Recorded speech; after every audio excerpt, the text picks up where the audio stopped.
Hi, my name's Carrie, and my project today is to install sod in this triangle-shaped area that you see here. This is my second video on sod installation. The first video that I did last year had poor lighting, and so I thought I would do another video, and in this video focus more on the installation than on the preparation for sod. I have the area raked out, so the first thing that I will do before I lay the sod is take some slow release fertilizer and apply it to the soil.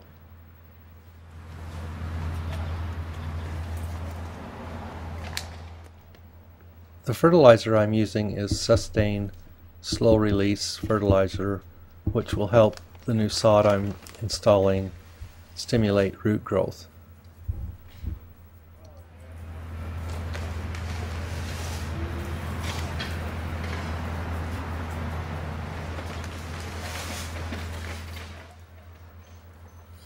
Using this type of fertilizer, I don't have to worry about burning the roots on the new sod that I install.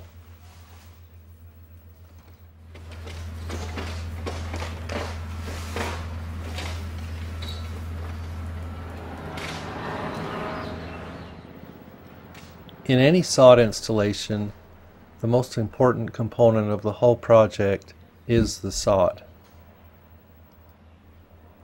If the sod is dried out, if the sod is torn, if the sod has weeds in it, or if the sod isn't cut evenly, nothing you can do will make the sod look good. So if you're buying sod from a local nursery, be sure and take a close look at the sod before you buy it. Look for how it's cut, that it's cut evenly, that there's no yellowing in the sod, and you don't see any weeds. If you're buying sod from a sod supplier, ask around at the local nurseries on where they buy their sod. Chances are they will be buying it from the best sod farms in the area.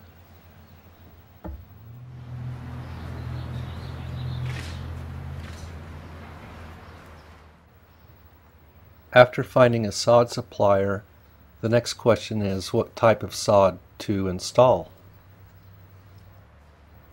The type of sod I'm installing here is a Kentucky bluegrass blend, which in the past has gotten a bad reputation as a water hog.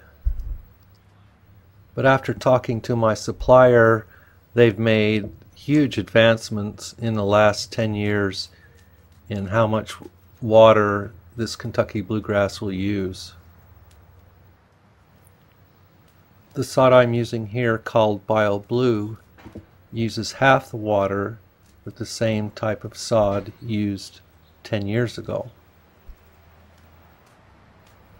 So if you're in the Salt Lake area of northern Utah and you're looking for a great sod supplier, let me recommend Biograss Sod Farms.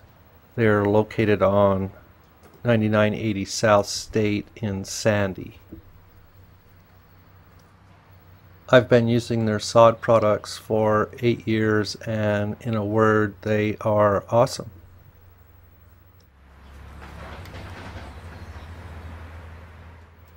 When I'm laying sod, what I usually try to do is find the longest, straightest edge in the area to start laying my sod.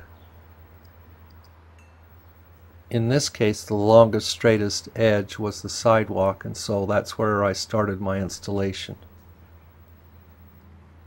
Another thing I want to do is stagger the seams when I lay this sod. So when I started row 2, what I did was take a full roll and cut it in half, and this way I get a staggered seam, or another way to look at it is a brick pattern when I lay the sod. Finally, I want the edges of the sod snug, but I don't want to stretch it, and I don't want any gaps in the sod, or I don't want to overlap the sod.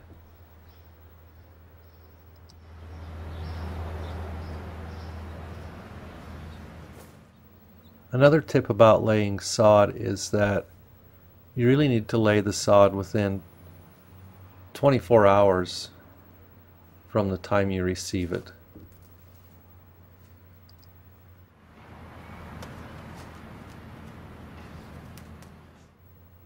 The sooner you lay the sod after receiving it, the less stress the roots take. You don't want the roots to dry out.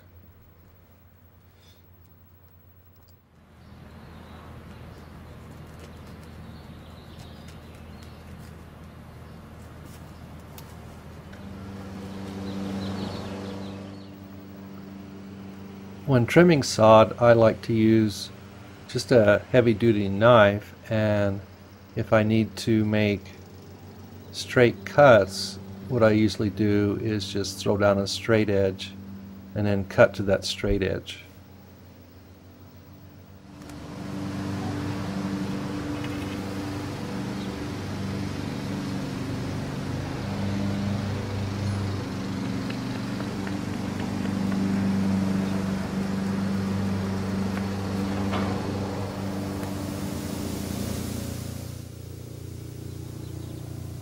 So the last step is to water the sod until it is squishy.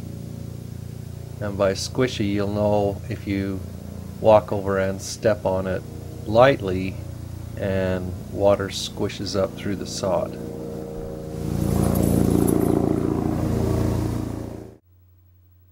After the initial watering, what I will do is set up the timer to water the sod long enough and often enough each day to keep it moist for about 2 weeks until the roots can set. So that's it for this video. Thanks for watching.